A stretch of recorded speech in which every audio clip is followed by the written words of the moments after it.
উপযুক্ত সন্তান যখন কারো চলে যায় এবং সেটাও যথেষ্ট অনভিপ্রেতভাবে, সেটা মেনে নেওয়া কোনো বাবা মার পক্ষে কিন্তু সম্ভব হয় না। বিশেষ করে সে যদি তার কর্মক্ষেত্রে শেষ হয়ে যায়, এবং শেষ হয়ে যাওয়াটাও ভারী অদ্ভুতভাবে, এবং শেষ দেখাটাও সন্তানের সঙ্গে হয় না।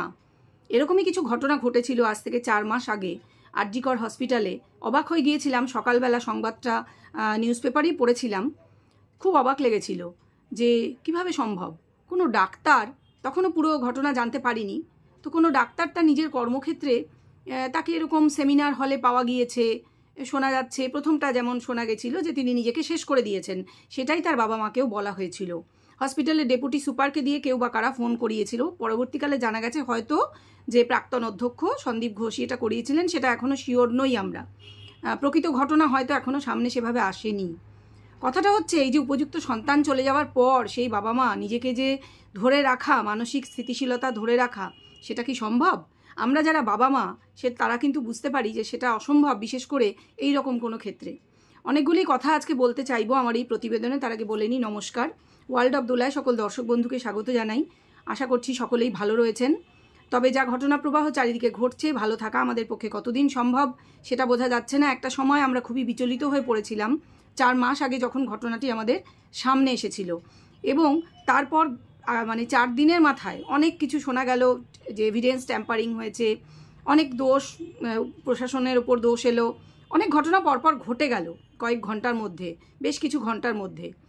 তারপরে যেটা জানা গেল যে 4 দিনের মধ্যে সিবিআইকে দায়িত্ব দেওয়া হলো, যেটা আমি বলবো খুব আর্লি তারা কিন্তু দায়িত্ব পেয়েছিল। অনেক ক্ষেত্রেই দেখা গেছে সিবিআই 1-1.5 বছর পরে দায়িত্ব পায়, সেক্ষেত্রেও তারা কিন্তু অনেকটাই সফলতা অর্জন করতে পারে।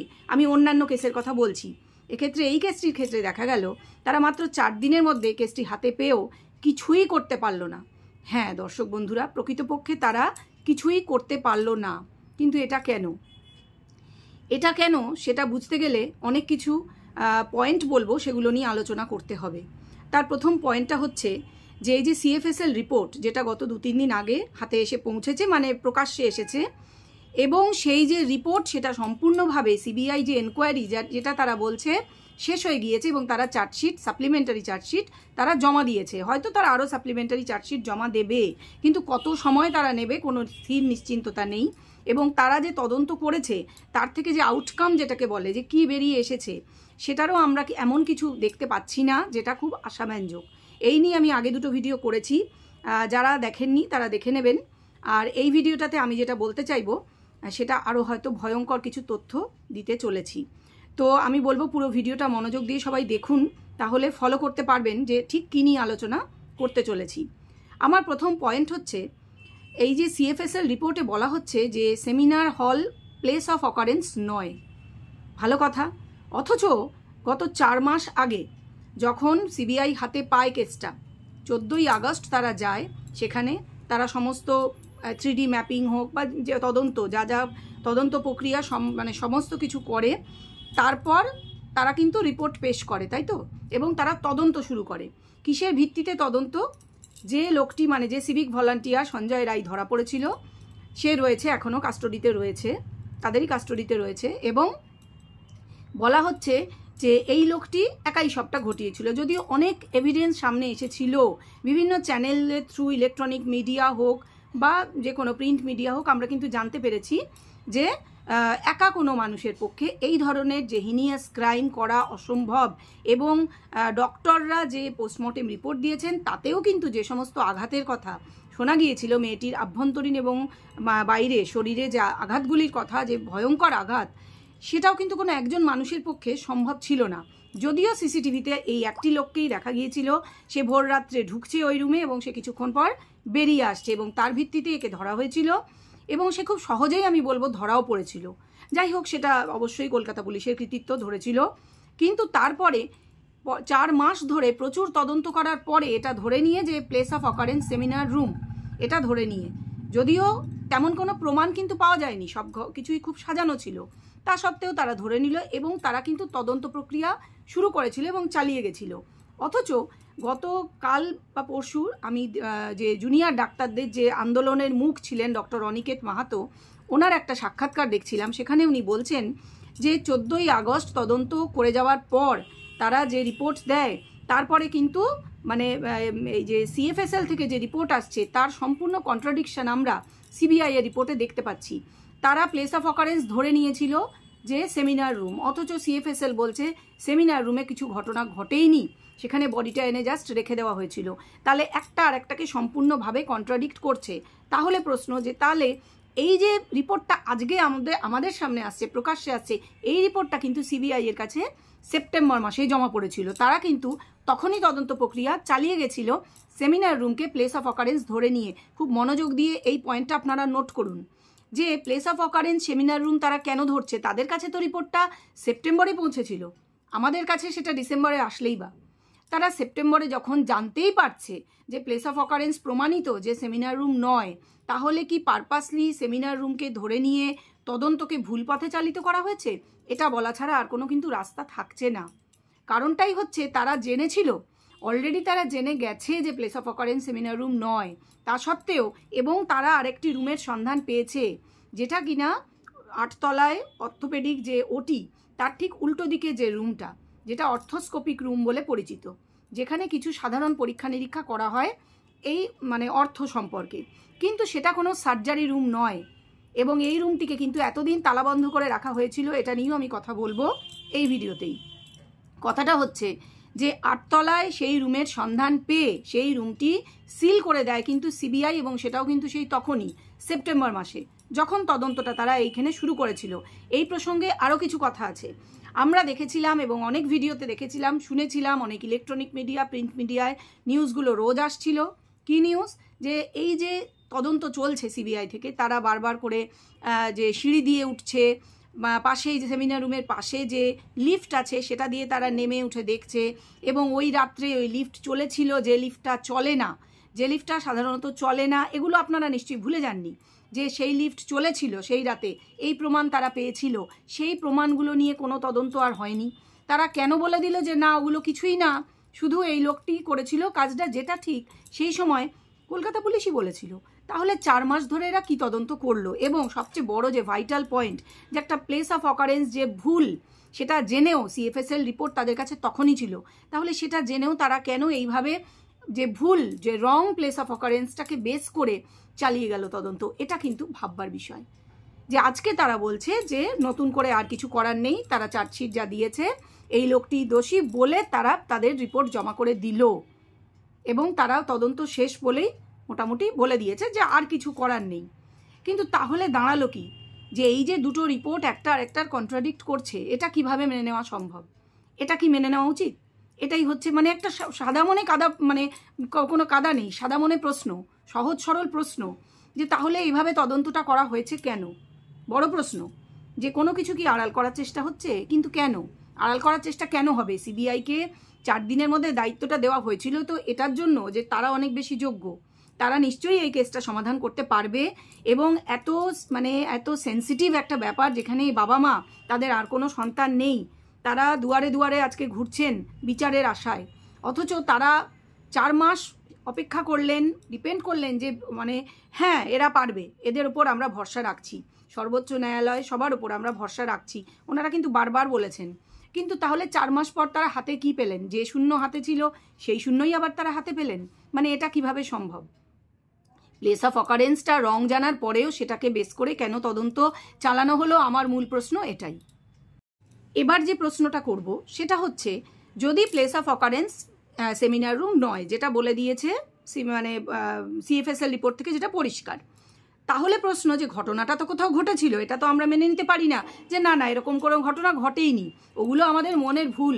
আমরা যা দেখেছি দিনের পর মানে রাতের পর রাত মানুষ জাগছে, মানুষের সেই যে উন্মাদনা, যেখানে আমরা 3টে যে ফুটবলের দল আমাদের দেশে, যে মেন 3টে ফুটবলের দল ইস্টবেঙ্গল, মোহনবাগান, মোহামেডানকে হাতে হাত মিলিয়ে আমরা দেখেছি তারা মাঠে ঢুকছে বেরোচ্ছে, সেই যে ইউনিটি আমরা দেখেছি মানুষের মধ্যে, যে প্রবল ইউনিটি, এবং যেটা কোনো রাজনৈতিক দলের ব্যানার ছাড়া, সেটা তো ভুল নয়, মিথ্যা নয়। আমরা যেগুলো দেখেছি এতদিন, মানুষের যে উন্মাদনা, যে আবেগ, এই ঘটনার পরিপ্রেক্ষিতে ঘটনা, দুর্ঘটনা বা মানে সাংঘাতিক কিছু, এবং তার পিছনের কারণ, এবং অনেক দুর্নীতি সামনে এসেছে যেগুলো কিন্তু অস্বীকার করার নয়, তো অনেক দুর্নীতি যার তদন্ত এখনও চলছে। অথচ ইন দ্য মিন টাইম আমরা দেখেছি যাকে ধরা হয়েছে, যে অধ্যক্ষ সন্দীপ ঘোষ, তিনি এই কেসে জামিনও পেয়ে গেছেন। তার কারণটাই 90 দিনের মধ্যে চার্জশিট জমা করতে না পারা। 90 দিনের মধ্যে চার্জশিট জমা করা গেল না, ভারী অদ্ভুত। কোনো প্রমাণই নাকি পাওয়া যায়নি, অথচ ওনার যে বয়ান নেওয়া হয়েছে, ওনাকে যে 21 দিন ধরে আমরা দেখেছি উনি গেছেন এসছেন, তার কোনো মানে নথিবদ্ধই নাকি করা হয়নি বয়ান। এটা কি সম্ভব? এটা কিভাবে হতে পারে? এটা কিভাবে মানে প্র্যাকটিক্যালি পসিবল কিভাবে হতে পারে এরকম বড় একটি সংস্থা? এবং যদি মানে হতে পারে, তাহলে আজকে তারা মুখ বন্ধ করে রয়েছে কেন? তাদের কি কোনো সে নেই? তারা যে বলে দিচ্ছে তদন্ত প্রক্রিয়া মোটামুটি শেষ, তাদের আর কিছু করার নেই, ওই লোকটি দোষী। এই মানে যেটা 4 মাস আগে প্রথম 4 দিনের মধ্যে যে ঘটনা শোনা গিয়েছিল সেটাই সত্যি বলে তারা শিলমোহর লাগিয়ে দিচ্ছে। তাহলে এই শিলমোহর লাগানোর জন্যই কি 4টে মাস সময় নষ্ট করা হয়েছে? আর ওই যে মানে যে মেয়েটিকে তার বাবা মা হারিয়েছে এত নির্মম নিষ্ঠুরভাবে, এবং তার যে মৃতদেহটা পর্যন্ত তাদের দেখতে দেওয়া হয়নি যেটা জানা গেছে, এবং খুবই অদ্ভুতভাবে দাহ করে দেওয়া হয়েছে খুবই অল্প সময়ের মধ্যে, যেটা কিন্তু যথেষ্টই রহস্যজনক। অথচ তারা আশায় ছিলেন যে এই সিবিআই এর থেকে তারা প্রকৃত দোষী কে এবং কেন এই জিনিস করা হয়েছে তাদের মেয়ের সঙ্গে তারা জানতে পারবেন, কিন্তু সেটা হলো না। কোনো এক অজ্ঞাত কারণে এত ঘটনার পরে, এবং সবচেয়ে বড় কথা সিএফএসএল রিপোর্টটা যে বিরোধিতা করছে, তাদের যে তদন্ত তারা যেভাবে করেছেন যে সেমিনার রুমই প্লেস অফ অকারেন্স, সেটা নিয়ে তারা কিন্তু নিশ্চুপ। সিজিও কমপ্লেক্সে আমরা দেখতে পাচ্ছি জুনিয়র ডাক্তাররা আবার গিয়ে সেখানে গেটে একটা প্রতীকী তালা ঝুলিয়ে দিচ্ছেন, তারা প্রতিবাদ করছেন, অথচ অপরপক্ষ চুপ, মুখে কুলুপাটা কেন? তাদের মুখে কুলুপাটা কেন? এইটা কিন্তু আমার প্রশ্ন। আমি কোনো প্রশ্ন তুলব না যে কোন পক্ষ থেকে কোন মহল থেকে তাদের উপর চাপ দেওয়া হচ্ছে কিনা, কোনো পলিটিক্যাল প্রেশার কিনা, না, আমার তো জানার দরকার নেই। কারণ তাদের উপর দায়িত্ব দেওয়া হয়েছিল এবং তারা যথেষ্ট রিলায়েবল বলেই এটা করা হয়েছিল, এবং মেয়েটির বাবা মাও আস্থা রেখেছিলেন। আমরা দেশের প্রতিটি মানুষ যারা আন্দোলন করেছিল প্রত্যেকে আস্থা রেখেছিল। ডক্টররা, জুনিয়র ডক্টররা তাদের আন্দোলন তুলে পর্যন্ত নিয়েছিলেন। অনেক কারণ ডেফিনেটলি ছিল, তার মধ্যে মানুষের স্বার্থটা একটা অন্যতম কারণ। একটা সরকারি হসপিটালে দিনের পর দিন এইভাবে মানে পরিষেবা অর্ধেক দেওয়া, বন্ধ করে রাখা, এভাবে দিয়ে হতপচ একটা অবস্থা তৈরি হয়েছিল। ঠিক আছে, সবটা কিন্তু এদের উপর ডিপেন্ড করা হয়েছিল, অথচ এরা আজকে মুখে কুলু পেটে চুপ।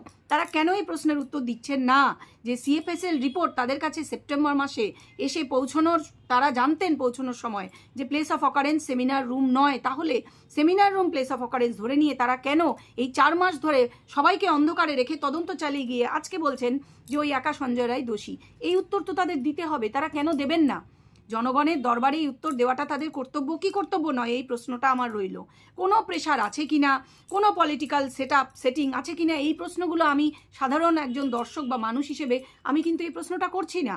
আমার প্রশ্ন সেই আধিকারিকদের কাছে যে তারা করলেনটা কি, তারা কেন ঠিকভাবে তদন্তটা করলেন না, বা যদি করলেন তারা সঠিক রিপোর্ট কেন সামনে আনছেন না?